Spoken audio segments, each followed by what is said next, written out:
Hello everyone. So today we are gonna introduce you guys to integration. First off, our video will be presented by my groupmates in order, starting from me, Darren, Mirul, Fikri, and last but not least, Harry. Okay, now back to the main introduction to integration. Integration is one of the two main operations of calculus. Meanwhile, differentiation is the opposite to it. Now, let's take a look at this equation. Given a function of a real variable x and an interval a and b of the real line, this is definite integral formula. So this is the definite integral graph. The area above the x-axis adds to the total. Meanwhile, the area below the x-axis subtracts from the total. Okay, on to the next one, which is the opposite to definite integral. It is the indefinite integral. This operation of integration up to an additive constant is the inverse of the operation of differentiation. For your information, the term integral is also referring to the related notion of the antiderivative, a function whose derivative is the given function. Now, and this is the formula for indefinite integral. Moving on to the applications of integration, we chose to discuss about integration in engineering. So, as we know in the introduction, we choose integration in engineering as our topic. So, integration in engineering has many methods exactly, but one of that is the method of cylindrical shells. So, what is method of cylindrical shells?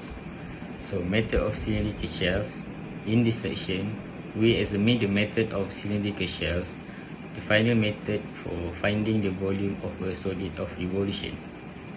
So we can use this method on the same kinds of solids as the disk method or the washer method. However, with the disk and washer methods, we integrate along the coordinate axis parallel to the axis of revolution. With the method of cylindrical shells, we integrate along the coordinate axis perpendicular to the axis of revolution. The ability to choose which variable of integration you want to use can be a significant advantage with more complicated functions. Also, the specific geometry of the solid sometimes makes the method of using cylindrical shells more appealing than using the washer method. In the last part of this section, we review all the methods for finding volume that we have studied and lay out some guidelines to help you determine which method to use in a given situation. So that was the method of cylindrical shells, and after this we will give some example on how to use this method in engineering, and we will discuss and solve the problem about the question. The cylindrical shells method has one rule that we have to follow, which is to let fx to be continuous and non-negative. We have to define R as the region bounded above by the graph of fx, below by the x-axis, on the left of x equals to a, on the right by the line x equals to b. Then the volume of the solid revolution formed by revolving R around the y-axis is given by this formula. Now, for the example, we have to define R as the region bounded above the graph of fx equals to 1 over x and below the x-axis over the interval 1, 3. We have to find the volume of the solid of revolution formed by revolving R around the y-axis. In order to find the solid revolution formed, first we must graph region R and the associated of revolution. This is how the graph of region under fx equals to 1 over x over the interval 1, tree will look like. And this is the solid of revolution generated by revolving R about the y-axis. In order to get the graph looking like this, first we must visualize the graph in a 3D plot. Then we will get the graph like this. After that, we must calculate the volume of the solid of revolution generated by revolving R about the y-axis using the formula earlier. So this is the calculation.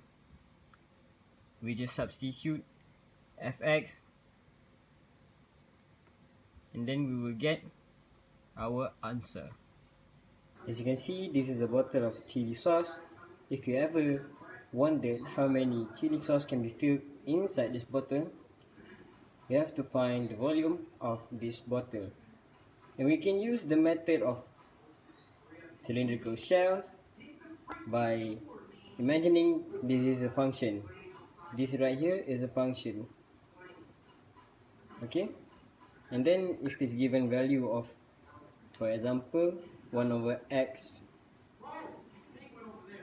the function is 1 over x, we can find using the formula. Okay? In conclusion, integration is very important to be used in solving problems such as calculation that involves curves. Using integration method is the easiest and the shortest way that can be used to help engineers calculate area under the curve of a function. Other than that, integration also can help engineers as well as architects to build curved building and also bridges. Using this method will make it easier for them to build a structure that involves curves. Integration calculation also can help engineers to calculate the weight of the structure according to its structure design.